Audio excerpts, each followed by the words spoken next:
பேசுங்க. கேளு கேளு.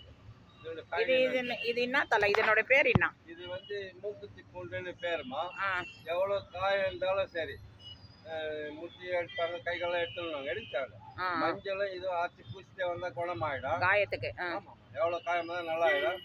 அதே மாரி இந்த தழையெல்லாம் வந்து பிரித்து தண்ணியில் கழுவிட்டு ஆ 7 மிளகு 5 பூண்டு கல் ஒரு உப்பு கல் போட்டு பனை வெள்ளம் வச்சு கஷாயம் சாப்பிட்டா இந்த உள்ளுறுப்புலாம் சுத்தம் பண்ண சளி கிளி ஆசமா டிபி வீசினாலும் பூரா கிளீன் பண்ணி வெளியே கொண்டாந்துடும்.